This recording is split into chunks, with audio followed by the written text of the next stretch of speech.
Беа многу интересни за мене околу референдумот во врска со промена на името, дека всушност сите лидери на ЕУ држави и од Европската комисија се некои деца и внуци на СС офицери, на активисти во нацистичката партија, па тука ги поврзуваа со слики кој како личал. Мислам, тие факт-чекери апсолутно ги разринкаа тие тврдења, меѓутоа станаа меѓу народот и многу се користија тоа дека всушност ние сме жртви на некој нацистички заговор во ЕУ. Можеме да сватиме според некој дискурс кој доаѓа, значи многу често наративите, жал ми е што ќе кажам, ама Русија ќе ја споменам тука секако како дежурниот кривец.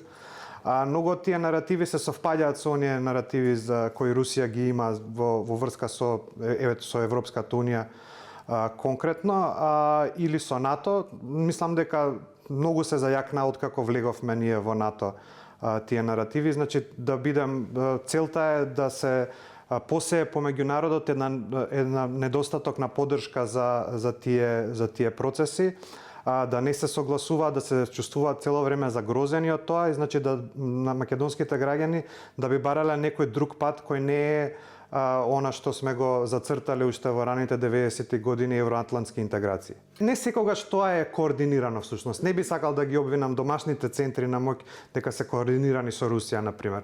Меѓутоа им се совпаѓаат интересите. Сметам дека кај нас имаме голем проблем со олигархијата која не сака да влеземе во Европската унија поради тоа што тоа би значило некое по-строго почитување на правилата на бизнес и некое нивно скратување на влијанието кој го имаат во политиката.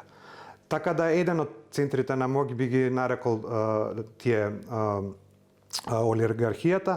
Друга, сметам дека има делови во скоро сите политички партии кои што се застапуваат такво нешто затоа што им одговара овој статус кво, не им одговара промена. Дури и да се номинално во јавноста тие политички партии да зборуваат дека се за Европската унија, вистински на терен и на тоа како нивните ботови, нивните центри на комуникација комуницираат анонимно на социјалните мрежи, гледаме дека тоа не е нивниот интерес. Така да имаме комбинации и од домашни и од странски извори на моќ. Никогаш не би абстрахирала Европската унија од одговорност за недостатокот на поддршка која го има кај нас, имаат кабаети тие многу.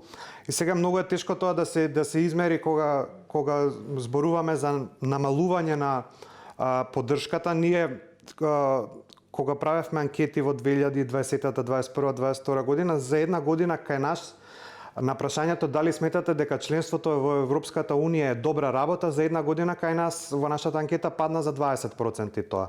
Тоа беше непосредно пред францускиот предлог. Значи се вида таа замореност кај граѓаните од самиот процес. Сега колку можеме тоа да го атрибутираме на реалната разочараност од процесот или на дезинформациите, не би можел тука да кажам. Меѓутоа, во директните контакти со граѓани кога сме правеле фокус групи, сме виделе дека таквите наративи не доминираат, меѓутоа се многу влијателни, многу присутни, но исто така морам да ги пофалам дека кај граѓаните дека има и доста голема резистентност кон нив, некоја отпорност, дека тие сепак се обидуваат да дознаат од повеќе извори.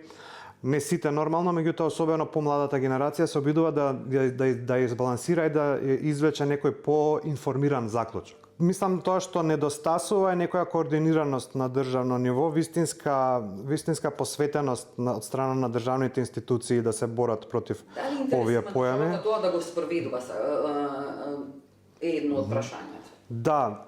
Мислам дека има интерес и дека барем во некои од стратегиите кои се однесуваат на справување со хибридните закани, тоа е влезено.